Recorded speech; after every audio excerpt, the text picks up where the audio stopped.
Kumusta mga ka-Diskarte Chicks? Welcome back sa ating channel na kung saan ang usapin tungkol sa diskarte sa pag-ibig.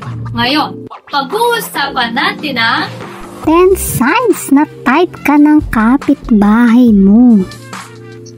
Wala nang paligoy-ligoy pa, tara na't simulan na natin.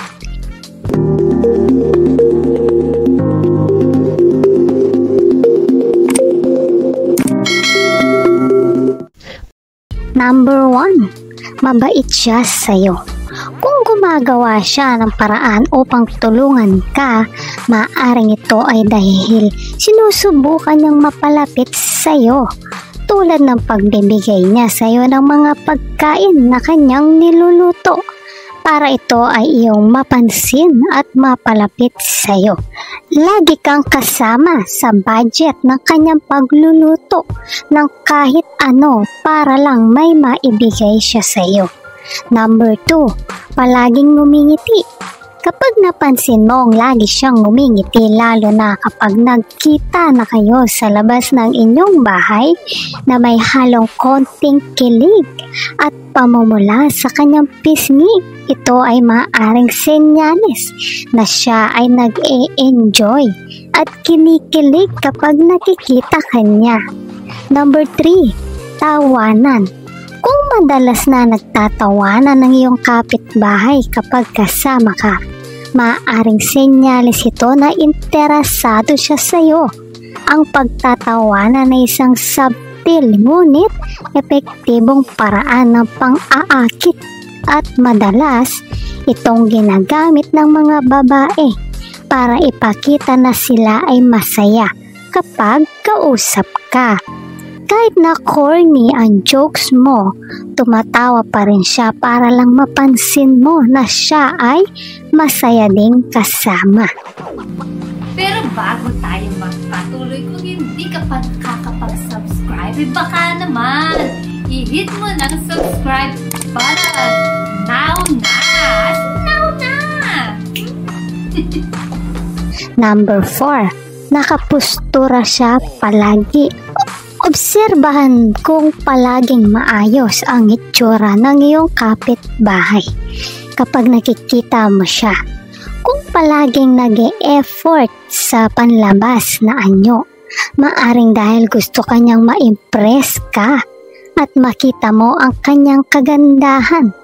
Lagi siyang nakabihis at make-up ng maganda sa tuwing lalabas siya ng bahay para lang mapansin mo. Number 5, pag-stalk sa social media. Kung siya ay nag-a-add sa iyo sa social media o nakikipag-interact sa mga post mo, maaaring ito ay senyales na gusto niyang magkaroon ng koneksyon sa iyo sa labas ng inyong pakikipag-ugnayan bilang magkapit-bahay. Lalo na kapag siya ay nag-umpisa ng makipag-chat sa iyo at agad siyang nagre-reply sa mga chat mo. Ito ay senyales na interesado siya ng gusto sa iyo. Number 6, interesado siya sa iyo. Pansinin mo kung gaano siya ka-interesado sa iyo kapag nagkikita kayo. Kung siya ay nakikisali sa mga pag-uusap, lalo na kung ito ay patungkol sa buhay mo, ito ay isang malaking senyales na siya ay interesado sa pagkatao at buhay mo. Number 7, naghahanap ng impormasyon. Kung siya ay nagtatanong tungkol sa iyong buhay pag-ibig o kapag siya ay nagtatanong-tanong na sa iyo kung ikaw ba ay may jowa na or may dinedate na, ito ay positibong type ka nga niya dahil gusto niyang malaman kung ikaw ba ay taken na.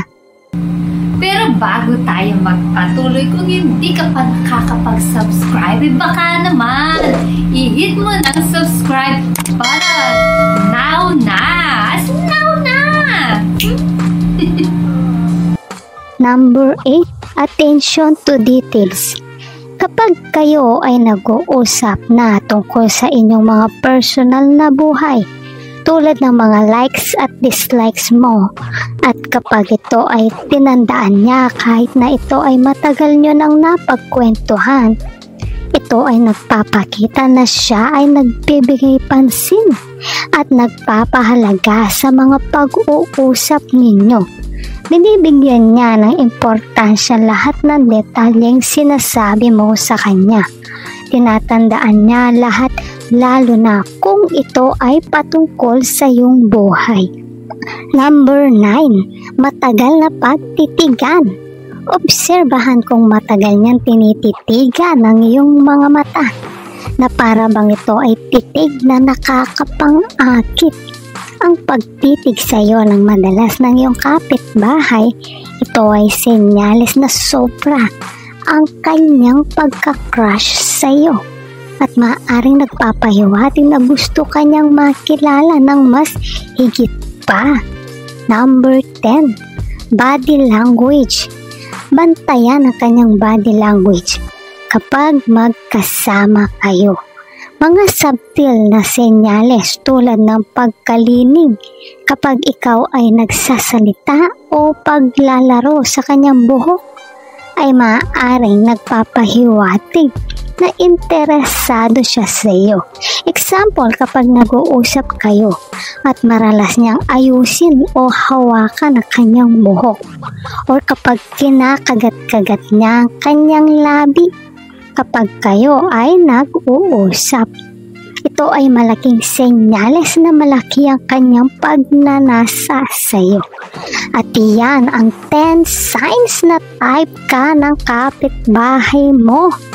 Ito ang mga common signs na maaaring interesado sa iyo ang isang tao, kabilang ang isang babaeng kapitbahay.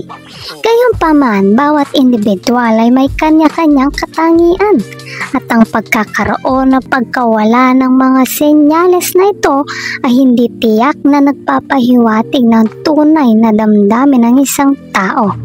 Mahalaga na isaalang-alang ang konteksto ng inyong mga pakikipag-ugnayan at tignan ang iba't ibang indikasyon bago gumawa ng conclusions hinggil sa interes ng isang tao.